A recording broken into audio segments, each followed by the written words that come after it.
Talking Sports with Randy Harris. Earl Morrall didn't really do the liner properly, just so you know. Okay. Because he said during the championship years, he was the quarterback of the undefeated Miami Dolphins. People don't remember that. They remember Bob Greasy. Yeah. You know, and Earl Morrall took him all the way through the playoffs. Greasy, I believe, broke his leg. And come the Super Bowl, what do? They put Greasy back in. They didn't do the Tom Brady Bledsoe thing. They brought Greasy back in. Earl Morrall had the old crew cut. Yeah, come on. Miami Dolphins, matter of fact, are in town today. Oh, yeah. I was out at $1. We watched a little of that going on. Okay. Practice is so different when it's against another team. I mean, there's a lot of trash talking.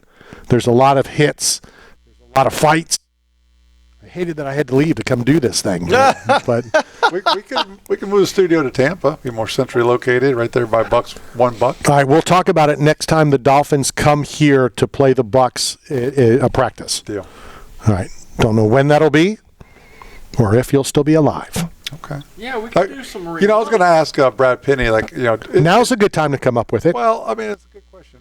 Do you think baseball season's too long? Do we really need 162 or 181 or whatever the number is? Way too long to determine who's the best team in the division. Well, way too long, or in the world. Right. I mean, couldn't they just cut it down to okay? See, he didn't catch that. That's the third softball he whiffed at. What? Nothing. Never mind. Maybe go back and listen to the show, and you'll see what you just missed again. World Series, world champions, not really world champions. I got a translator to help you. That's true. An interpreter. I wasn't even paying attention. I knew what he was talking about. I'm having an off day. You did have one funny. I forget what it was, but it was one funny. I try. Well, I wrote it down, but then I deleted it.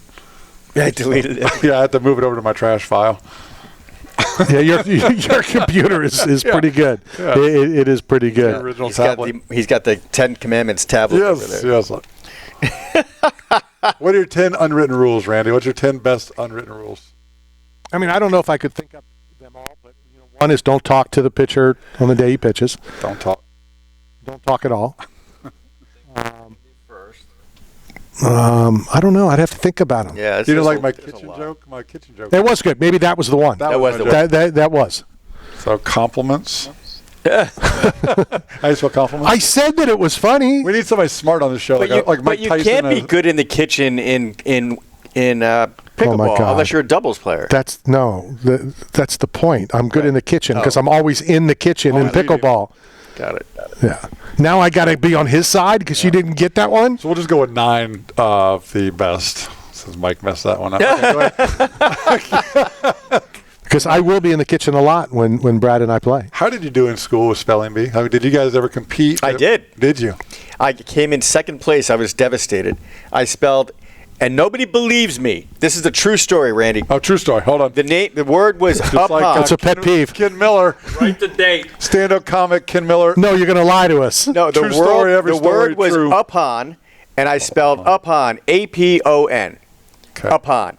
And they're like, sorry, you're wrong. And I'm like, what do you mean I'm wrong? I was in denial. Like, there's no way I'm wrong. Because I listened to Frank Sinatra. This is in 3rd grade. And he sings a song, South of the Border, and he says, I kissed a smile upon her face. And that's a true line in the song. And I loved Frank Sinatra. And I just spelled it like Frank Sinatra sang it. And that's a true story. Now, when it comes to being a media expert, being a professional journalist in the UFC. Who are you referring to? Us. And as the world is expanding and the UFC is in every country, you now have to be able to pronunciate words with J's and Z's and different languages. But Ariel Hawaii, I don't know what his nationality is, but Canadian. He was great for a while, and now he just resigned and joined a new network. So do you guys want to talk about Ariel and the breaking news with him leaving? All I could say is good Fox for him. Network. Good luck. Fox Media. He's not going to Fox. He's going to Yahoo. Fox. VOX. He left Fox. Yeah, he left Fox. Yeah. But you guys know Ariel. I mean, you've known him longer than I do. Good luck. That's all I have to say. Randall, you're the expert in the field. I don't know about expert. What I find interesting, to be honest, is Kevin Ioli, who is very well known in Las Vegas. Was a boxing guy, rolled into MMA. He's always pretty much just after John Morgan asks his questions, there's one or two more, and then it's Kevin Ioli. So Kevin Ioli was just let go by Yahoo. And has since started his own, internet kind of thing. So I found it a little interesting. Good up to Ariel. Go for it. You did whatever you did, and you're doing whatever you're doing. I just found it strange that Kevin, who was very well known, very well respected, covers the UFC. I don't think this will change. I don't think Ariel will go cover the UFC. I don't think he'll be allowed to cover the UFC. There's still probably some bad blood, and he's still going to do his show about the UFC. Sure. I mean, you don't necessarily need a credential to cover the sport. No, that's true, and he has the name and the reputation, and he can get anybody on the phone he wants. Sure. So good up.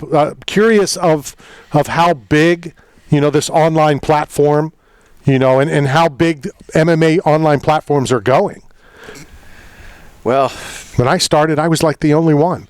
I believe I was the first MMA-related show. And then MMA Junkie was number 2. Well, didn't Sherdog have a show? Yeah, but I don't think that they were, before then. And it was Trigg and Ryan Bennett, doing the show. And then when Ryan passed away, a lot of big things happening. Bill Simmons, has been heavily involved. With his he came up from Boston, right? Yeah. He was the Boston beat. Yeah, he was the Boston sports guy, columnist on ESPN, right around 1999, 2000, and he built his name up on ESPN because of that. Much like McAfee has done, started small and just blew up. But Simmons has been around for a long, long time. Had the Ringer, still has the Ringer. I'm not sure what his relationship with Yahoo is, though. No, I don't think it is. I think Ariel, was doing stuff with Bill Simmons, and then when he resigned from both of his platforms, Ariel, and then a couple of days later announced that he's going to Yahoo. So, interested to see, what happens. I didn't even know Ariel was on Ringer. I mean, I knew he had a Spotify thing. I knew he had the Vox thing, the MMA. I don't know if he was on Ringer either, but he's with Bill. Okay. So, well, because I missed 3 softballs today on the program. I played basketball against Ariel. You set me up 3 times, and I whiffed. Yeah. And in baseball, it's 3 strikes you out. But before I left the show today, because I got to go get my daughters, I wanted to leave you a walk-off. And that was my Bill Simmons strike zone. If you notice the hole in the middle, have you seen the sport that Mike? I was waiting for you to respond. Yeah, I should have put. There's this thing on ESPN. No, it was Bally Sports this morning. Yeah. And it's the wiffle ball thing. The warehouse wiffle ball. It's awesome. Yeah, it's crazy. It eliminates umpiring. And it's almost a cross between cricket and baseball and softball and stickball. It was awesome. And they have commentators. Yeah. I love that you mentioned stickball. A lot of these people in the South have no idea about stickball, box ball, wire ball.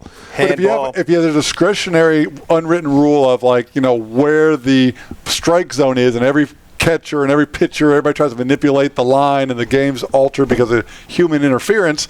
This solution, if the ball goes through the strike zone, it's a strike. Otherwise, it would bounce off the front of the wood. So it's 2-on-2. If you're going to explain it to people, it's 2-on-2. Yeah. It's like wiffle ball in a warehouse, because I think it's called warehouse something. Right. Warehouse games, I think. Yeah. So. And you have to hit. There's targets on the wall. You can't just indiscriminately hit the ball and hit the wall. You don't get points for it. You have to hit a target. It's pretty cool. More importantly, as much as I don't want to spend, and don't take this personally, but I've seen the friendship that you're now getting with these 2 knuckleheads. So I really don't want to spend time with any of you. but maybe we'll do some kind of stickball thing or something and rotate. Even better, we saw. Now you have a suggestion. I finally invited you to something. Now you have a suggestion. We saw a smash place where you remember the TV show or the movie Office Space where they smashed a copier with a bat. They take it out like Michael Bolton, your boy, but the real Michael Bolton just destroys this copier with a bat to get out all the emotional trauma from his corporate job.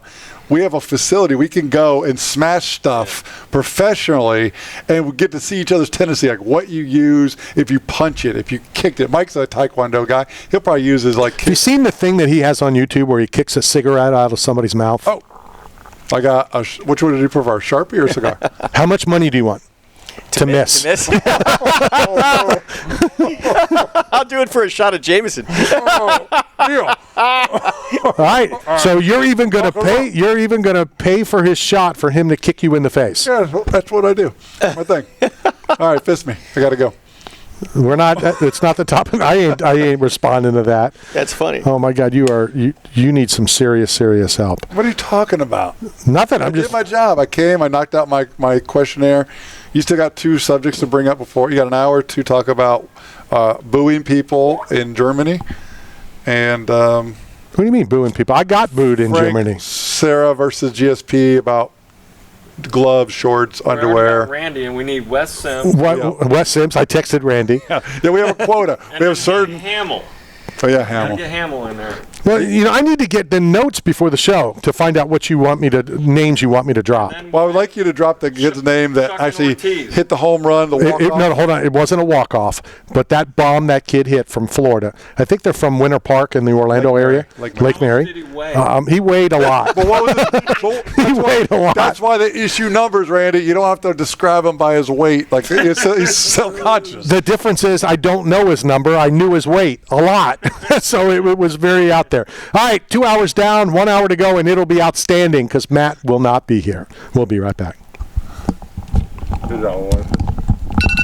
Hi, this is Brooks Robinson, and you're talking sports with Randy Harris.